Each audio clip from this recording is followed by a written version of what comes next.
why does anyone think this? Because I've heard thousands of artists say this, and it just needs to stop now. And while you watch me draw this, let's go over all the strange things that artists say that range from them being odd to elitist to just downright discriminatory. And if you've said any of these, it's just a bad look for the art community. All right, so as somebody who literally does this full time, one of the weirdest things that I've heard people say, and this is a good way to start us out on this conversation, is that if you are being paid for your art, you're not creative.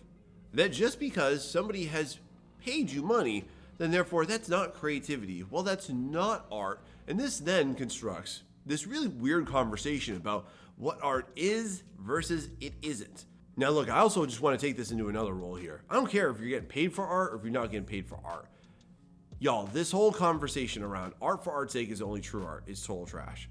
Every artistic intent that you have, every artistic labor is a defiant act. It is a rebellious act against people telling you that you don't have it in you and you don't have enough of it and you're not going to make it. Every single creative act in and of itself is valuable for you as a human. I don't care if you're making money from it. I don't care if you're just doing it in your own time. I don't care if you have thousands of eyes. I don't care if you're just doing it alone in your basement. It's awesome that you did that. Please don't lose that. And when I really get down to it, and when I really consider the people that are saying this, I have to call it out for what it is. I just think that there's a huge element of envy coming from the people that are actually trying to promote this concept here. And look, if you're somebody right now who, just like me, and you've also gone ahead and created an income, first off, that's awesome. You're a beast for doing that. I know how hard that is. And don't let anybody put you down because of that. Just because somebody has paid you money for it, just because somebody has given you an idea, or a project manager has given you a scope or a spec, or you have to work within some confines. Y'all, I know that we like to think that the only way to be creative is to just let your creativity flow, but literally, creativity works really best within confines. And this is also where a lot of art students have a lot of issues with actual art curricula. Not to say that there aren't good programs and bad programs and better art teachers than others. And look, let's just level up this conversation. If somebody is paying you any sum of money, however big or small that is, to go ahead and create an artwork, you owe them your best creativity. You owe them to go ahead and bring the best version of that to life. One of the things that I personally have as one of my philosophies is that my clients don't know the best version of their artwork until I give it to them. And I would suggest that you do the same, because if somebody is actually patronizing you, is actually supporting you, then you owe them your best. You owe them to be creative. And just because someone gives you a spec does not rob you of creativity. Just because somebody gives you a project does not mean it's not yours. It is your number one duty to find ownership in everything that you do. And that's where I think a lot of artists in this field falter as well, is that they just relinquish all power, control, and creativity and say like, well, it's just my clients. But if you're somebody who's saying that, or if you've heard somebody saying that, can we please stop it? Because it's wholly wrong. And this is just one isolated perspective, usually from somebody who either isn't getting any money from art, wants to, and therefore they're envious, or they tried it and they realize they don't like it. And that's fine, but don't put down the rest of us for it. Now moving on. One of the biggest fears that I talk to a lot of artists about, and especially this envelops into like, are you scared to go ahead and post yourself online? Are you scared that something's happened to you? Are you scared that people are not gonna have a good reaction? And this next one we really gotta go ahead and dismiss is your fear that you are going to be harassed online for your artwork. And y'all, I understand where this comes from. You've probably seen YouTube videos, you probably have seen plenty of other content about some artists that you are familiar with or became familiar with that was just going about their merry way, and then all of a sudden they got trolled and they got canceled. They might have lost all their business. They might have endured something really awful. And this usually envelops itself into like they said something really derogatory. It's usually that they went ahead and did very insensitive things with their art or with their mouth that really were not received well. Or this was something that was just unearthed years and years and years ago. And so with this one, you being afraid of being harassed online, I just want to go ahead and put this to bed to you and just tell you the truth. You need to hear this, so please listen up. Listen up right here.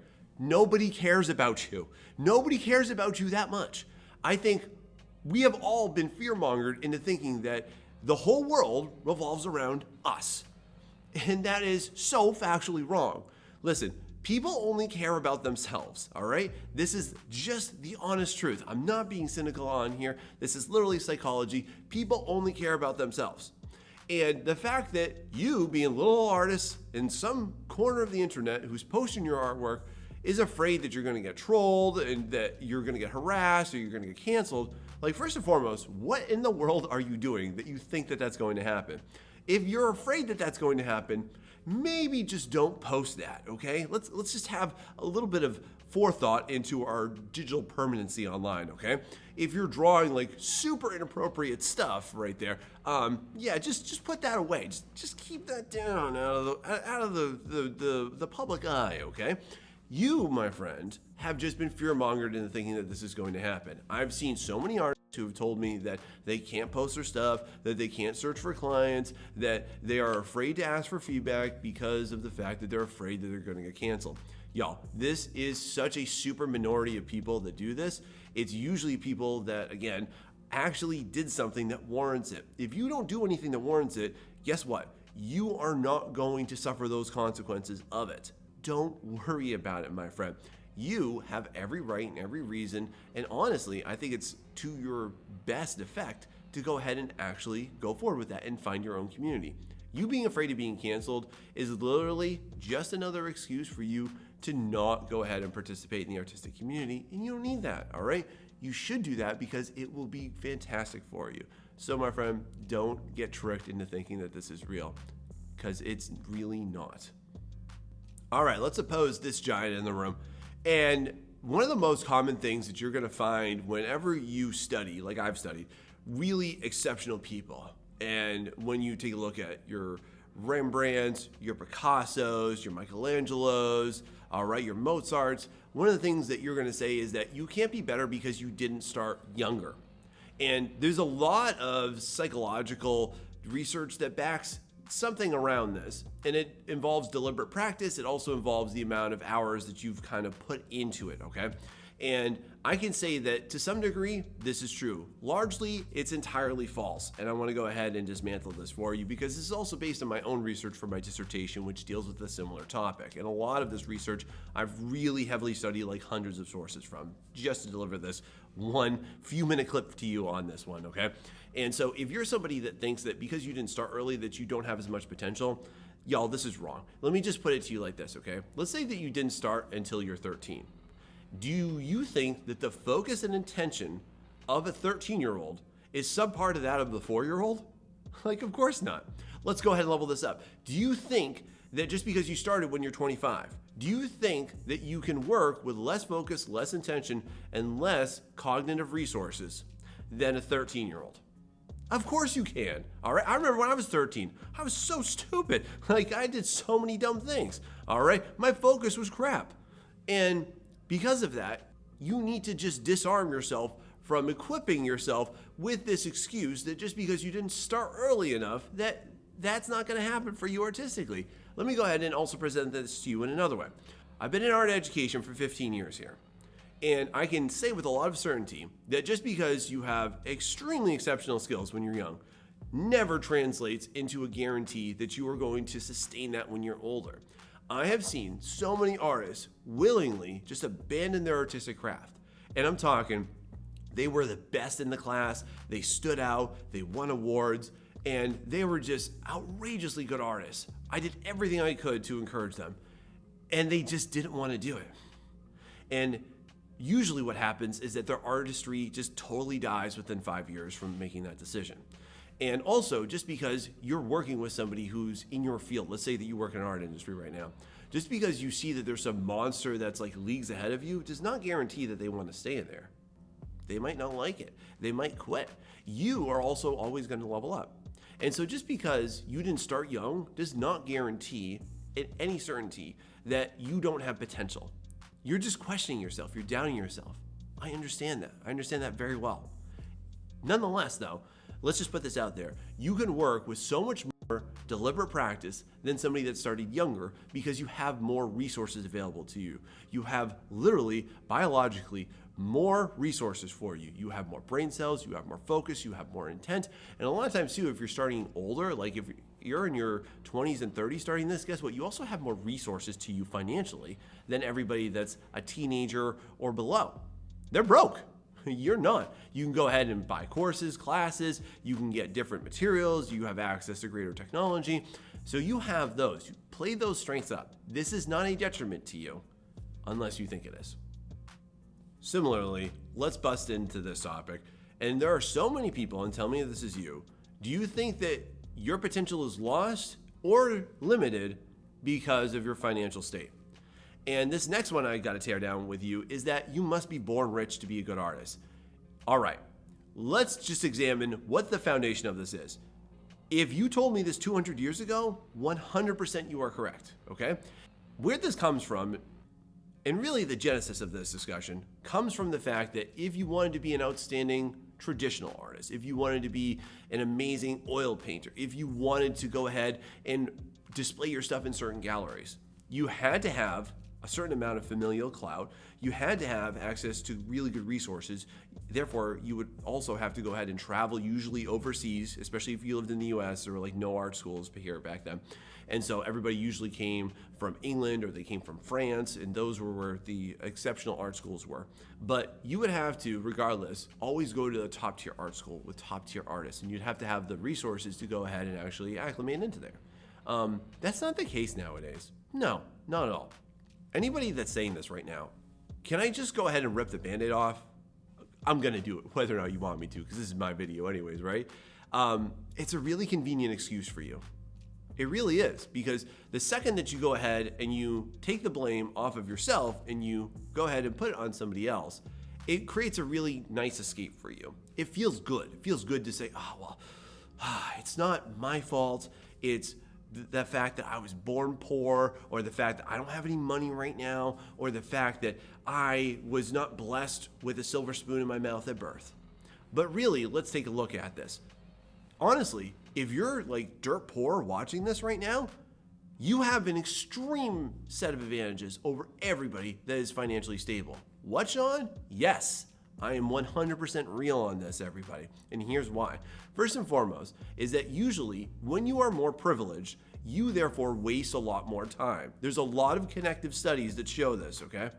There are so many connections between privilege and wasting time, all right? And when I say privilege, I don't even mean that like you have tons of money and you can just go out and buy cars. No, I just mean like if you have a PlayStation 5 and you also have an iPhone and you have a bomb computer and you have a job and you have a car, like that is a lot of privilege right there that a lot of people around the world don't have. We just don't think about it as much because of our society.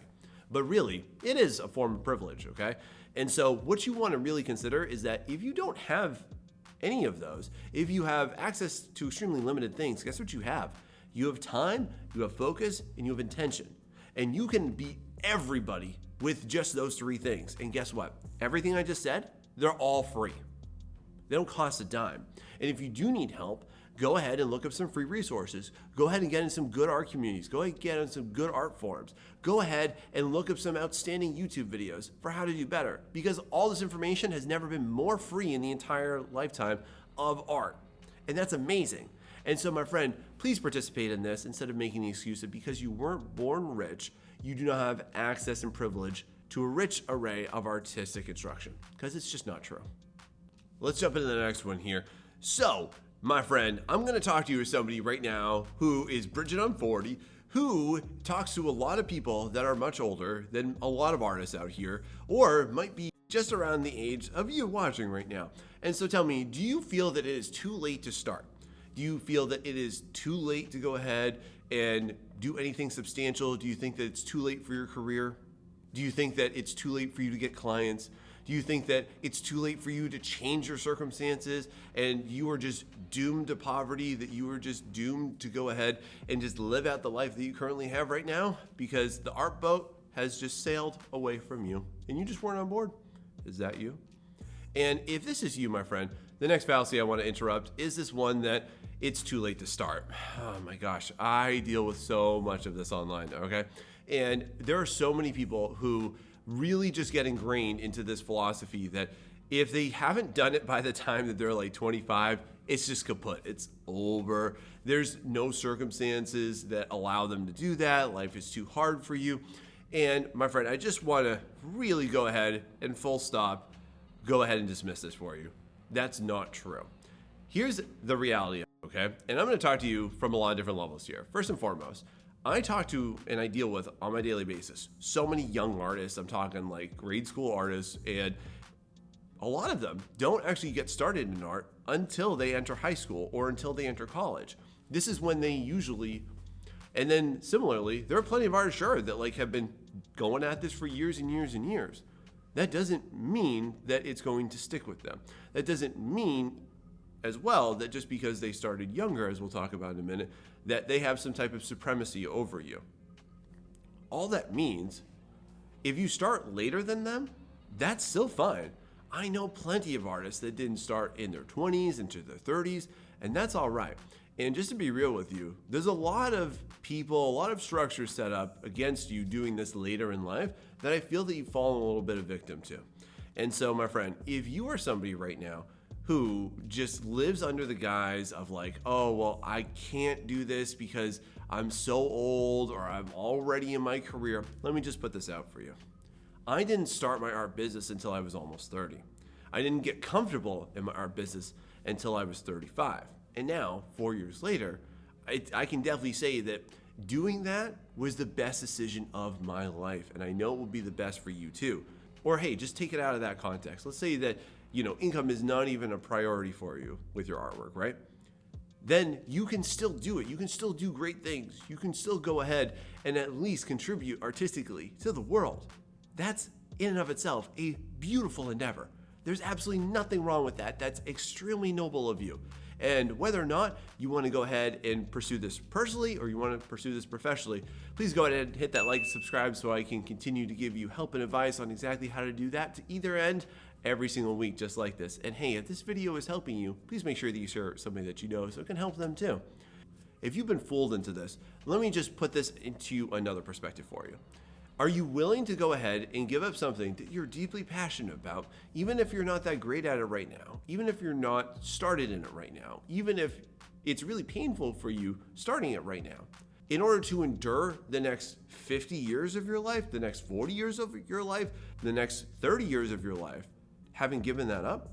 Because you and I both know that if we go ahead and expand that scope and not just look at it for the next year or two, but the next 20 plus years, you know that you're going to regret that, won't you? Admit it. This next one's a doozy here. I'm not even gonna lie. And I hear this all the time. And so tell me, just jumping right into this, do you believe that you have to be in the US or in Europe in order to actually get good money with your art? Because my God, the amount of comments I've gotten from people outside the US that have said to me, oh, easy for you to say you were born in the US, or it must be nice for you with that American money. This is absolutely not true. I'm going to come at this from a few angles here. First and foremost is that I get my clients from all over the world, okay? So what that means is that I don't just rely on people in the US. I don't just ask people, hey, do you bleed American blood? And then ask to pay me money with it. Like, that doesn't happen. I take clients from all over the world. I've worked with people from like the strangest areas. I'm like, wow, I don't even know how you found me right there. That's so cool. And then in reverse, I know plenty of people that live in countries that are relatively impoverished and that they are doing fantastic. I have mentees living in areas where they are doing significantly better than everybody else that they know. Some of them doing much better than all of the artists that they know too. If you want to learn more about my mentorship too, by the way, you go ahead and find more about it in the description of this video. And I also know plenty of artists from all different pockets of the world where they might live in a rural town. They might live outside of a city. And this entire mindset, I'm going to say, was really annihilated by the time the internet came out. Like, if you told me this somewhere around 1990, I would sadly say you're correct. And so what you tend to do is get trapped into this mindset of, well, everyone around me isn't doing well, so therefore I can't do well. Or people around me don't have money, so therefore I can't get the money I want. But y'all, that's just because you're not participating in the global economy of art. There's a huge global market, and just to put it out there, there's 7 billion people on Earth. You don't need 7 billion clients, but I bet that you could go ahead and get by with a few clients every single month, or for you getting a set dollar amount every single month, and you can get that. It doesn't matter where you live. There are so many systems in place to go ahead and do this, no matter if you're gonna go ahead and freelance or if you're gonna sell products. There's plenty of print-on-demand services that you can get to. Just because you're born outside the US does not mean that you're doomed to living a life that is substandard or subpar to what you believe it to. However, though, your belief system around that is really the only reality there. Now this next one, this really has me scratching my head, and I just really feel like I'm caught in like some type of a time loop. I've been transported back to the past. And this one first arose to me, and I didn't even know people still thought this way until I started to put out my content against AI art. And when that started to happen, oh my God, all of these people came out and started to say that I'm not an artist because I'm a digital artist. I need to understand this. Is this 1990? Because I'm really lost here. Like, at what point did I get sucked back into time? Everybody that does digital art at a really high level here, they didn't just go ahead and just crack into it, and the program doesn't do everything for you, all right? The people that actually do art at a really high level digitally are also very skilled traditionally too. Like, just for myself, as an example here, I didn't just go ahead and start to crap out this one day just because I bought a tablet and I have Photoshop. No, the program doesn't do pretty much anything at all. You have to tell it what to do. You are in control of it, much like you are in control of paint. It's just painting with digital pixels. And at another level too, just to let you know, is that the more traditional techniques that you can implement at a digital level, the higher that you will rise, the more clients you will get, the more business you will get, the more accolades you will get. It will work out so much better for you. And so for myself personally, like, I paint traditionally, I draw traditionally, I sculpt traditionally, all of those skills bleed forward. And just because you use digital art does not exclude you from being skilled in the labor of what is actually necessary in order to get good at any art. There's absolutely no relation to this. Can we please put this one to bed? Because this did not deserve to get brought back to life. All right, let's tackle this scary demon. Are you afraid of PayPal? Because let's go ahead and let's take this one down here. I hear this from so many artists, and there have been so many inflammatory videos right here on YouTube made about this, and I just want to dismiss this. As somebody who's been using it for over a decade, this is wholly false and wholly wrong. You who wants to take payments, you have to stop being afraid of this platform. I'm not sponsored by them. I don't collect any income from them just for saying that. I'm just giving you the real talk here. You have no reason to be afraid of it, okay? The only reason that people actually have issues with PayPal is twofold. Number one, you are getting the worst clients. And I can take this from a couple of angles right here. If you're gonna go ahead and work with super cheap clients, you run the risk of getting scammed. I think everybody is generally afraid of, oh my God, chargebacks. I'm gonna get chargebacks, Sean. Look at me. I've been doing this for over a decade. 0 chargebacks, zero issues that I've ever had to resolve with it. I'm not lucky on that. It's because I chose better clients. It's because I actually vetted them, because I actually went ahead and had a discussion with them. And you can tell a scammer in 5 minutes of a conversation. But if you're working with the bottom floor, if you're working with people that are shady, and I mean that has to start with their pricing. What do they expect from you for $15? Yeah, you're setting yourself up for that, my friend. I hate to say that to you, but it's just the truth that I wish somebody told you earlier. Number two is if you're going into the not safe for work space, okay? And listen, I don't know what your clients are writing in their memos, but I mean, there are plenty of not safe for work artists out here that can testify in my comments right now. Hey, they have no problems with this, and it's really not an issue because it's not like PayPal ever sees what artwork that you make anyways, okay? But that is in violation of their terms of service. Another thing that tends to come up is if you treat your PayPal account like it's your personal bank account. So what I mean by that is that when you collect money, just send it right out and send it to your personal account. It doesn't belong there. The more money that you have getting there, the sketchier it's going to look to them, all right? And I'm talking to somebody who's like collected thousands of dollars in a couple days. I've had zero problems with it. I have a personal account. I don't even have a business account. It all works really, really robustly. It's a really easy system for you to use. If you don't want to use it because you just like another thing, that's fine. All on you. Power to you. If your country doesn't allow it, all power to you. If you live in a country where it takes a lot of taxes from you, I totally get it. there might be another option, or maybe you just need to charge more to compensate for that, which is often a non-explored enough idea. But don't just be afraid of it for the sake of being afraid of it, because there's really nothing to be afraid of. It works great. Next, this one's a doozy. Are you afraid that, maybe you're just unlucky? Are you looking at somebody else and you're like, oh man, I wish I was as lucky as them? And so this next one we're gonna go ahead and break apart is the idea that you have to be lucky to make it with art. You gotta be lucky to get noticed. You gotta get lucky for somebody to watch your video. You gotta get lucky to go ahead and find that client. Yo, this is the most trash sentiment that I've ever heard. And this isn't even just about art. This is just about life. You can't walk through life like you're just a turd in a toilet, just getting flushed down and just see where it brings you here. You have to really assume ownership of what's going on here. Typically, when people say that you have to get lucky, I know what you're talking about. And what you're talking about is dumb luck. There's a lot of just complete, out of the blue, just dumb luck, where things do, honestly, I can't explain it, they just work out for some people. And you know what? That is like 0.01% of everybody out here who is an artist that does anything, okay? Graciously, the other 99.9% of people, and if they can make it, that should be encouraging because now you can do it too. You can't subscribe to this weird philosophy that you have to be lucky to do anything though. And I'm gonna go ahead and expose this for you.